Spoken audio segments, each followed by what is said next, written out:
Bonjour à toutes et à tous, bienvenue sur Mosaïque Cristal. Nous sommes le mercredi 15 septembre et voici les titres. Pour malades difficiles vient d'être inaugurée au CHS de Sarreguemines. Elle accueillera les premiers patients dès le 20 septembre. Vaccination obligatoire pour le personnel soignant à partir d'aujourd'hui. La déléguée fédérale FO Santé Lorraine, Monique François, réagit. Les élèves en soins infirmiers ne sont pas exemptés. Ils devront eux aussi être vaccinés pour continuer à suivre leur formation. Bonne nouvelle sur le front de l'emploi. La SNCF est à la recherche de 5 conducteurs de train transfrontaliers à Sarreguemines. Tennis, le tournoi Moselle Open dévoile ses têtes d'affiche. Des figures comme l'ex numéro 1 mondial Andy Murray disputera un tournoi à Metz la semaine prochaine. Et côté culture, la Halle Verrière de Meisenthal dévoile sa nouvelle programmation. 12 concerts sont prévus jusqu'à la fin de l'année. Avec nous aujourd'hui, comme chaque mercredi, Morane qui va nous parler culture. Absolument, je vous donne comme chaque semaine les bons plans de sortie et puis on parlera aussi des journées européennes du patrimoine de ce week-end. Eh ben c'est très bien, à tout à l'heure Morane. Dans cette émission également vous irez à la rencontre de Thomas Zonnefranc, un jeune Sarregueminois étudiant en droit et réalisateur sur son temps libre. Dans l'actualité également l'inauguration de la 9e et toute nouvelle unité pour malades difficiles. L'image du bâtiment gris avec des barreaux à chaque fenêtre est bien loin derrière nous. Modernité, apaisement et personnalisation des soins sont les maîtres mots pour accueillir les nouveaux patients dès le 20 septembre. Reportage. Une vue dégagée sur l'extérieur, des couleurs apaisantes, du bois clair et des lumières non agressives, le cocktail gagnant pour moderniser cette nouvelle UMD et proposer un parcours de soins individuel aux patients dits difficiles ou dangereux. Cela passe par les différentes salles d'activité, notamment ludiques, mais aussi par un confort et plus d'intimité, notamment dans les chambres. On essaie d'en faire au maximum un espace privatif pour le patient. Donc, une nouveauté aussi en UMD, c'est que chaque patient aura la télé dans sa chambre, il aura les sanitaires, etc., un espace de rangement qui lui sera dédié. Mais parce que la sécurité est primordiale, tout sera géré par le personnel soignant en fonction de l'état du patient. Chaque pièce possède d'ailleurs 2 entrées pour réagir rapidement en cas de problème. Autre point névralgique dans chaque unité, un poste de contrôle. Donc à partir de cette pièce, vous avez une vue sur l'ensemble d'une unité de soins. Donc le soignant qui se trouve ici peut avoir une vision sur l'ensemble de ses collègues qui sont répartis dans les différentes ailes pour les activités, pour prendre en charge les différents patients. Chaque détail compte. Le matériel a été lesté et tout ce qui aurait pu devenir un danger a été arrondi ou intégré au mur. Tout a été pensé pour le bien-être des patients et donc pour une qualité de soins supérieure. Et un patient apaisé, c'est aussi des conditions de travail améliorées pour le personnel médical. Le personnel médical qui, à partir de ce mercredi, a l'obligation de justifier d'au moins une dose de vaccin pour continuer à exercer leur profession. La mesure fait grincer des dents. Au niveau des syndicats, on regrette cette décision et on craint des fermetures de lits par manque de personnel soignant. Voici le témoignage de la déléguée fédérale FO de l'hôpital Robert Pax à Sarreguemines. Ce que je regrette, c'est qu'il y ait une obligation vaccinale, parce qu'en fin de compte, on sait qu'il y aura des réfractaires et cela risque de nous mettre encore bien plus en difficulté et de réduire l'offre de soins. On a déjà actuellement un certain nombre de lits qui sont fermés parce que les collègues sont malades, en burn-out, au vu de la situation sanitaire qu'on vit depuis 18 mois. Et aujourd'hui, pour certains, c'est l'occasion de fuir l'hôpital par le fait d'obliger à vacciner. Et donc là, je m'inquiète vraiment parce qu'on sera peut-être encore obligé de fermer des lits et ça, c'est pas acceptable. Je pense que le gouvernement va nous mettre dans un marasme qui va être catastrophique. Si on n'est pas en mesure de présenter un pass vaccinal avec au moins une injection, mais ce qui entraînera quand même des tests antigéniques toutes les 72 heures, si on n'a pas soit 2 injections ou une seule injection, on sera suspendu de nos services et donc sans revenu. Depuis des années, bien avant le Covid, on dénonçait déjà nos situations et nos conditions de travail. Depuis le Covid, elles se sont encore dégradées. surtout parce qu'on manque de personnel. Donc aujourd'hui, nous, on demande qu'on réouvre tous les lits avec les personnels adéquats, enfin, qu'on arrête de rogner sur les personnels et qu'on ait les moyens de soigner les gens correctement. C'est ça ce qu'on réclame avant tout. Et on le rappelle, cette obligation vaccinale vaut également pour les ambulanciers, les pompiers ou encore le personnel d'aide à domicile. Et elle vaut aussi pour les élèves de l'Institut de formation en soins infirmiers de Sarreguemines. Ils doivent eux aussi présenter un pass sanitaire ou un justificatif d'au moins une dose de vaccin pour continuer leur formation. Voici leur réaction. Que pensez-vous de la vaccination obligatoire pour se rendre en cours à l'IFSI ? Je pense que pour se rendre en cours, c'est peut-être pas quelque chose qui est nécessaire. Je trouve ça légèrement abusif parce que pour ceux qui sont encore un peu réticents ou qui ont besoin peut-être d'informations ou peut-être même ceux qui ont des problèmes de santé qui font qu'ils ne peuvent pas encore se faire vacciner, je trouve ça assez injuste, mais je comprends la démarche dans le sens où quand on va faire nos stages, on sera obligé à ce moment-là d'être vacciné. Donc je comprends la démarche, mais je la valide pas tellement, on va dire. Je trouve ça complètement normal parce que maintenant on va travailler dans un milieu professionnel où on sera confronté au Covid. Et donc pour moi c'est tout à fait normal et d'ailleurs c'est une très bonne chose. On se protège nous mais on protège aussi les autres. En soi, moi je comptais déjà me faire vacciner avant d'aller en cours et puisque de toute façon à la fin de cette formation on devient soignant, je pense qu'à un moment il aurait bien fallu qu'on se fasse vacciner. C'est à peu près logique quand même parce que de toute façon en stage on va devoir avoir les vaccins. Il y a plein d'autres vaccins qui sont obligatoires comme par exemple la coqueluche ou l'hépatite B, il y en a plein qui sont obligatoires donc je vois pas pourquoi celui-là il serait pas obligatoire, enfin pour moi c'est la même chose. Chacun est libre de ses choix et qu'on ne devrait pas obliger une personne à se faire vacciner juste pour venir à l'école, sachant qu'à la base c'était faire des tests PCR. Si les personnes qui sont là sont d'accord pour faire des tests PCR à chaque fois avant de venir en cours, moi je pense qu'ils ne devraient pas obliger la vaccination. Sans transition, l'hiver approche tout doucement. Le chauffage va faire son retour dans nos maisons. Pour cette rentrée, la communauté d'agglomération de Sarreguemines Confluence, en partenariat avec GRDF, propose aux habitants de changer de mode de chauffage pour passer au gaz à énergie verte. Les explications. La communauté d'agglomération de Sarreguemines Confluence lance un nouveau projet pour la rentrée. La Casque s'associe une nouvelle fois avec GRDF et lance l'action Fuel Gaz. Le but est d'inciter les habitants à passer d'une chaudière fuel à une chaudière au gaz à énergie verte. Pour informer de ce nouveau dispositif, une campagne de communication est lancée depuis ce lundi. Des affiches vont être disposées, notamment sur les bus.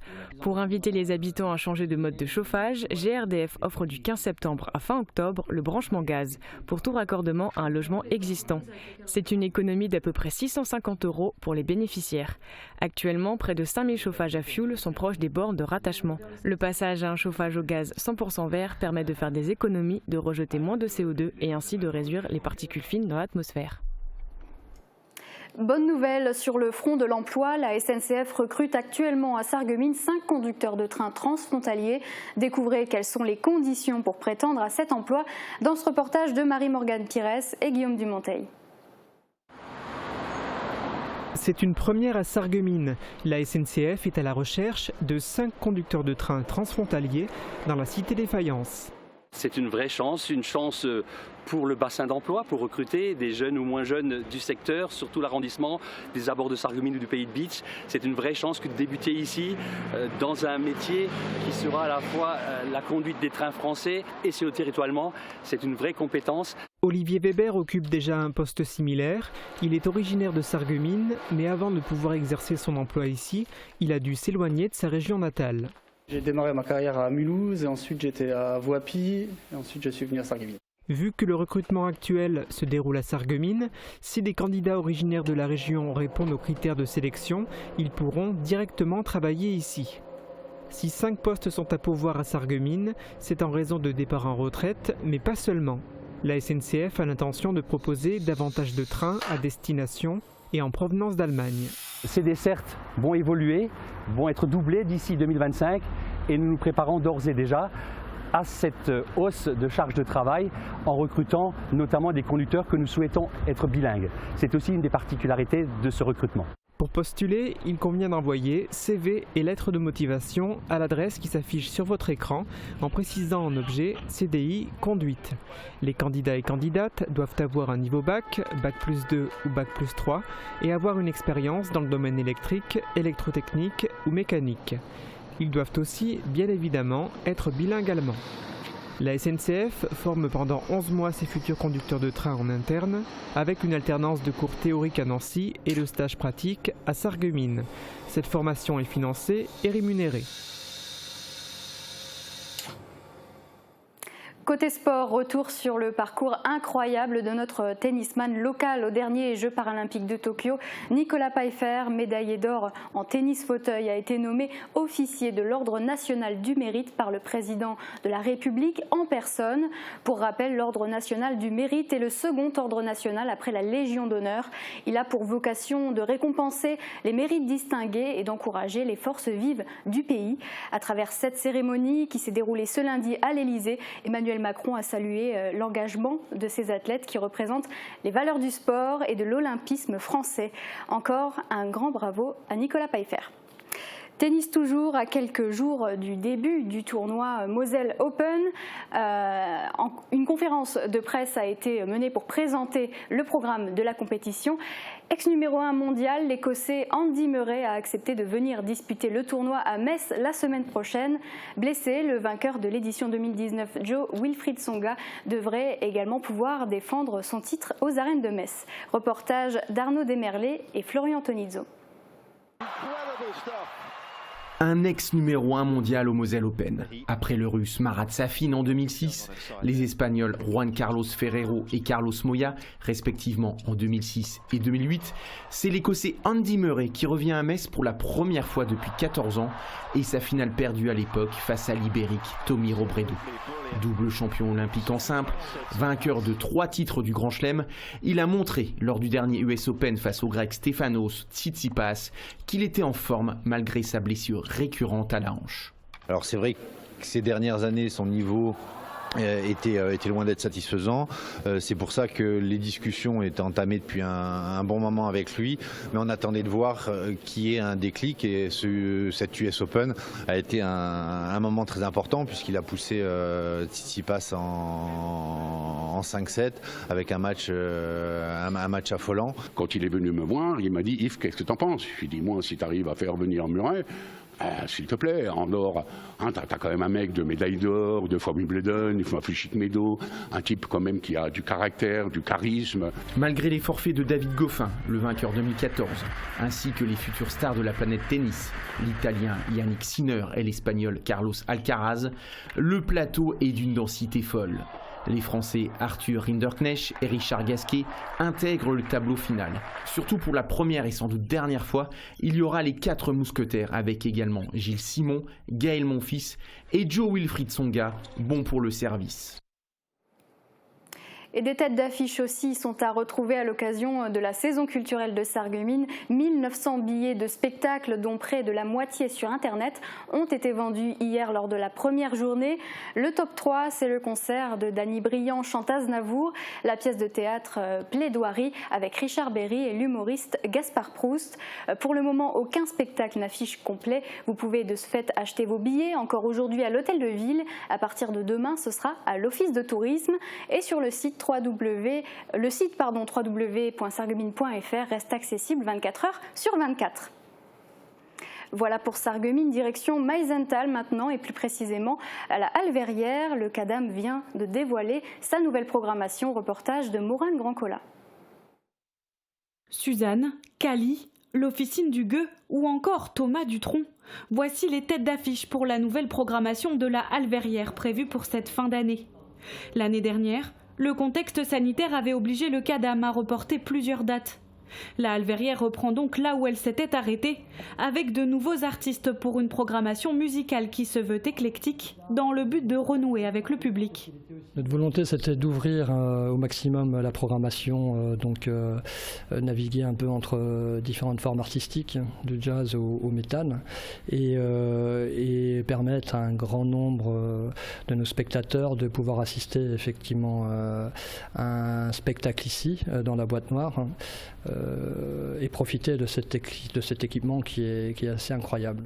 Des nouveautés sont également au programme, comme les cafés-concerts expérimentés lors du festival Parenthèse en juin dernier, ou encore le retour du rock à l'usine dans la grande salle. Une programmation ambitieuse avec de nombreuses têtes d'affiche, La Halle Verrière reste toutefois prudente, elle annoncera la suite de sa programmation d'ici la fin de l'année. En attendant, rendez-vous sur le site internet de la Halle Verrière pour découvrir le programme. Et d'ailleurs, cette nouvelle programmation démarre ce week-end à la Boîte Noire. C'est le groupe Arpagia qui ouvrira le bal avec de la musique jazz. Ça se passe ce samedi 18 septembre à partir de 20h. Infos et réservations sur le site de la Halle Verrière. Et si vous voulez d'autres idées de sorties culturelles, on va écouter les conseils de Morane puisque c'est l'heure de la chronique culture.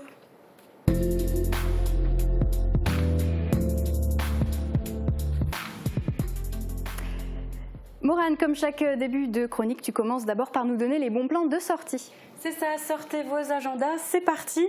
Alors ce week-end, les journées européennes de la culture juive se poursuivent, notamment à Frauenberg pour une visite du cimetière juif, accompagnée de Sylvia Kahn, qui je le rappelle est vice-présidente de l'association des journées européennes de la culture juive de Lorraine. Ensuite, direction Beach, samedi pour une soirée humour et chansons organisée par Radio Studio 1 avec l'humoriste Dany Dimer à l'espace Cassin. Et mardi prochain, le festival Les Récits du Dehors continue avec la lecture de L'Arbre de l'Oubli de Nancy Houston. Ça se passe à la chapelle Saint-Joseph de Hormersviller. Voilà pour les idées de sortie dans les jours à venir.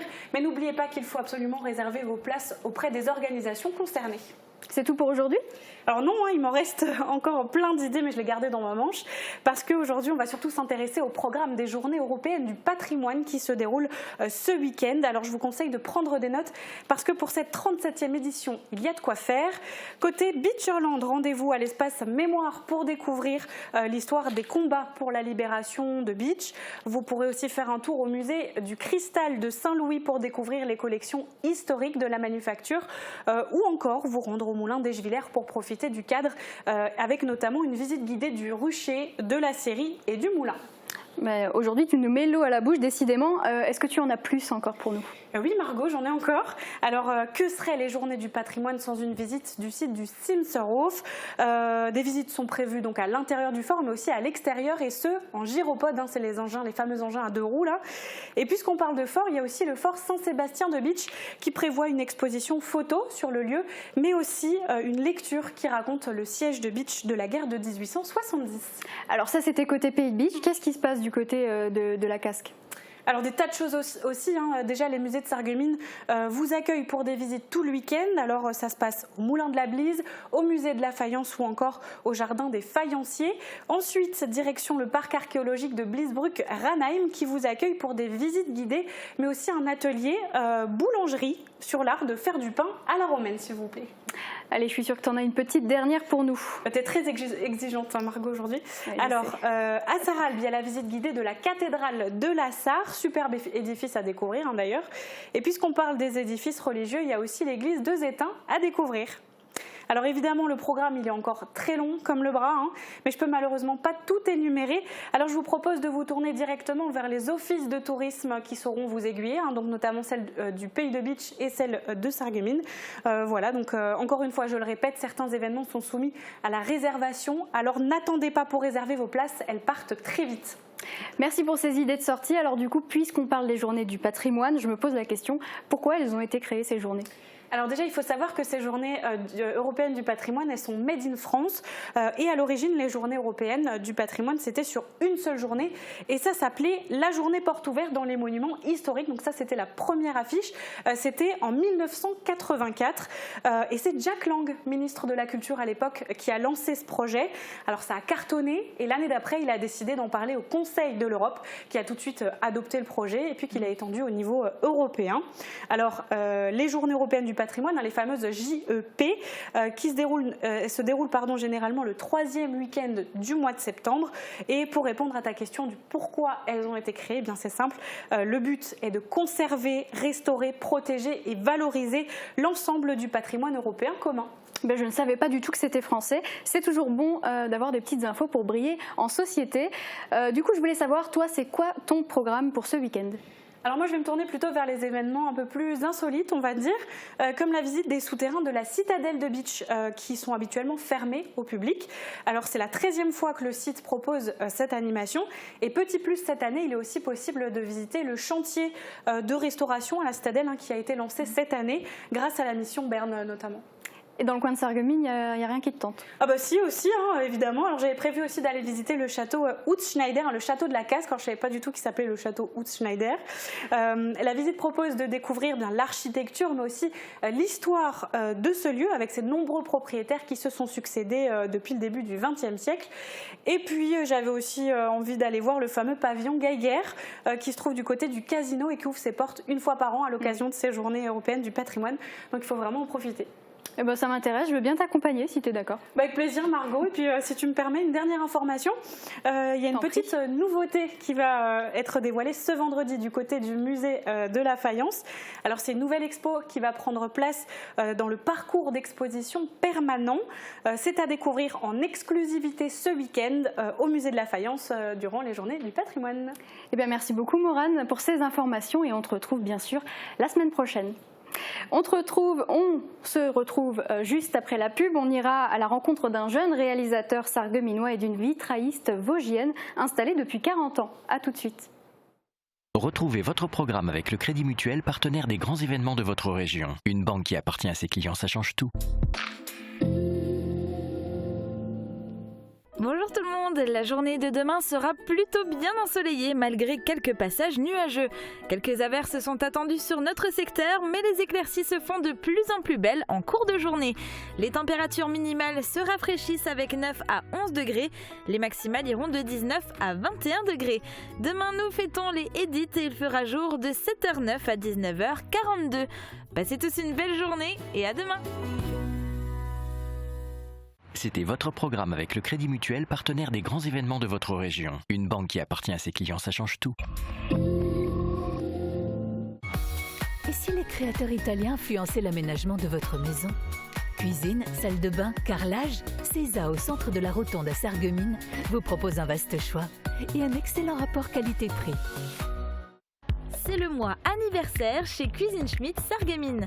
Jusqu'au 30 septembre, des cadeaux comme s'il en pleuvait. Pour l'achat d'une cuisine équipée, les tiroirs à l'anglaise vous sont offerts. Mais ce n'est pas tout, bénéficiez de super prix sur l'électroménager. Et encore plus fou, nous vous offrons jusqu'à 1 000 € sur votre projet. Et en ce moment, découvrez notre grand jeu concours sur notre page Facebook. Rendez-vous vite en magasin. À partir du 1er novembre, nouvelle réglementation pneus hiver. Faites confiance à Speedy. Pour vos pneus, faites confiance à Speedy, 34 rue Maréchal Foch à Sarreguemines. Pour profiter des beaux jours en toute sécurité, adoptez le tricycle. Fini les difficultés dans les montées grâce à notre modèle muni d'un moteur et d'une batterie rechargeable. En ville ou sur les routes de campagne, le tricycle est l'alternative idéale au vélo. Découvrez aussi nos modèles pour enfants. Demandez conseil auprès de nos conseillers AVS Médical. AVS Santé, notre métier, vous accompagner.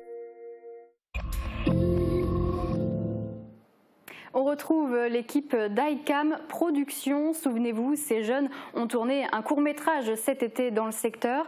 Thomas Zonefranc, le réalisateur, est entouré essentiellement par des amis pour travailler sur ces projets. Découvrez son histoire dans ce reportage de Marie-Morgane Pires.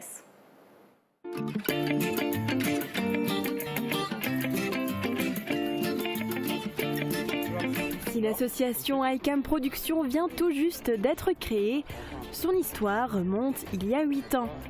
Thomas Zonefranc s'est lancé pour la première fois dans la réalisation d'une vidéo. Je me souviens, c'était avec un ami à moi, on était tombé sur un film qui nous avait beaucoup plu et on s'est dit pourquoi pas nous, à notre tour, faire des projets.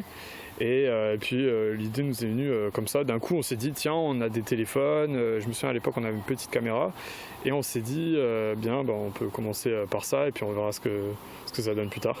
Quand Renaud il dit on sait de qui ça vient, là tu te tournes vers lui en fait, mais reste bien là. Et ça a donné plusieurs réalisations, de travaux scolaires pour le lycée, c'est devenu pour Thomas une véritable passion. Avec ses acolytes, il a ensuite tourné son premier court-métrage en 2018. On s'est dit, tiens, on a fait quelque chose de correct, pourquoi on ne peut pas carrément faire plus que ça? Et du coup, maintenant, aujourd'hui, on se retrouve à faire un court-métrage avec un plus gros budget qu'au départ. S'en est suivi le court-métrage Les Fleurs, réalisé en 2020. L'équipe d'ICAM Production s'est aujourd'hui donné plus de moyens matériels, mais aussi humains. Au départ 2, puis 3, et enfin une dizaine. Après chaque projet, le collectif s'est renforcé avec des jeunes talents locaux du côté de la technique et des comédiens. Thomas, je le connais depuis je suis toute petite et du coup il m'avait parlé de son projet et du coup ça m'a intéressée et je voulais y participer. J'ai voulu intégrer l'équipe parce qu'on va dire que le monde un peu du cinéma ça m'a un peu plu, ça m'a toujours plu quoi, donc voilà. Laura est passionnée par la photographie. Elle a rejoint l'équipe cet été pour réaliser des clichés sur le plateau de tournage. Franchement, l'équipe, elle est vraiment top. Et puis l'ambiance, elle est exceptionnelle. Il y a vraiment une bonne entente, toujours de la rigolade. Et ça se passe super bien. Ah ouais, c'est vrai que c'est relativement esthétique. C'est principalement sur les réseaux sociaux que Thomas fait la connaissance de nouvelles personnes pouvant rejoindre son équipe. Elles font toutes partie de la même génération. Tu viens là, tu sors du champ, tu te mets vraiment là, tu regardes le truc. Ah ouais, c'est bien rouge quoi. Les avantages, c'est que tout le monde est motivé, donc ça c'est vraiment un plus. La plupart ont déjà de la maîtrise dans l'audiovisuel. Les gens qui nous rejoignent ont toujours cette petite technique dans l'audiovisuel, et donc du coup c'est pour ça qu'on les accueille à bras ouverts. Franchement c'est top parce que pour leur âge c'est pas évident quoi, et puis ouais, franchement je leur dis bravo quoi. Ça fait plaisir, hein. C'est sûr qu'à Sarreguemines dès qu'il y a des projets ça fait plaisir de les mettre en avant, de filer un coup de main, et du coup ça c'est bon pour la ville, l'activité, la culture quoi. Bah super, après on est avec des amis uniquement, je connais un peu tout le monde, donc voilà, c'est bien, c'est convivial et on est à l'aise.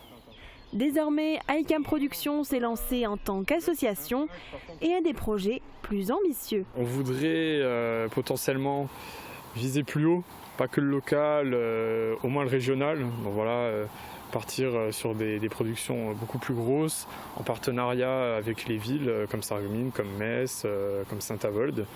Et puis voilà, créer après quelque chose de régional et qui sait, peut-être national un jour, on espère.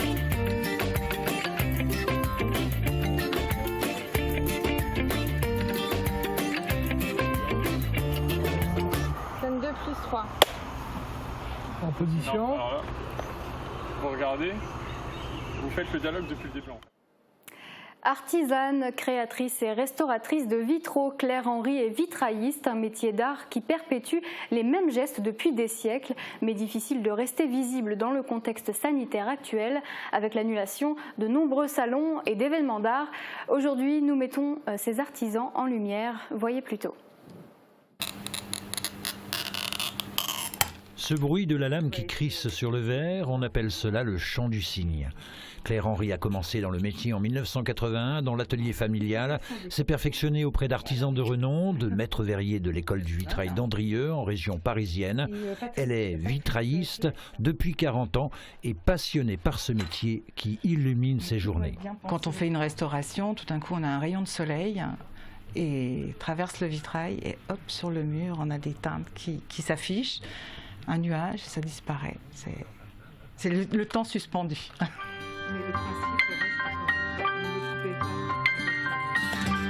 Installée dans la commune de La Voivre, l'artisane verrière, créatrice mais aussi restauratrice, fait partie de ces passeurs de mémoire inscrites dans des vitraux qui ont souvent plusieurs siècles et qu'il faut entretenir selon des techniques très précises datant du XIIe siècle et qui ont fort peu évolué. Il y a eu quelques améliorations techniques dans la fabrication du verre, dans les coupes de verre. La fabrication du plomb, mais le geste en lui-même il reste quand même quasiment le même. Quand on regarde le Christ de Wissembourg qui a 12 siècles, et aujourd'hui les gestes sont quasiment les mêmes.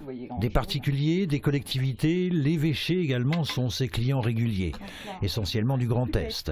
Comme de nombreux artisans d'art, Claire a vu la crise sanitaire bouleverser sa profession, l'annulation des différents salons auxquels elle participe en temps normal. Difficile alors d'être encore visible du grand public et donc de clients potentiels. Restent les réseaux sociaux. Je vous invite à aller visiter notre Facebook où j'ai mis la dernière petite vidéo qui explique que les gestes, sentir, toucher, voir, entendre sont toutes des choses qu'on n'explique pas, qu'on ne trouve pas dans des livres parce que voilà, on ne le vit pas. Financièrement aussi, c'est compliqué. À court terme, on vit encore beaucoup avec d'anciens chantiers qui ont été chiffrés, qui sont validés. Mais je pense que oui, tous les particuliers, je pense surtout aux particuliers qui ne nous voient pas, qui ne nous entendent pas, qui se demandent si on sera encore vivant. Mais oui, on est encore vivant. Et on se quitte là-dessus, c'est la fin de cette édition. Merci de votre fidélité. Demain, votre JT vous sera présenté par Julia. À très vite sur Mosaïque Cristal.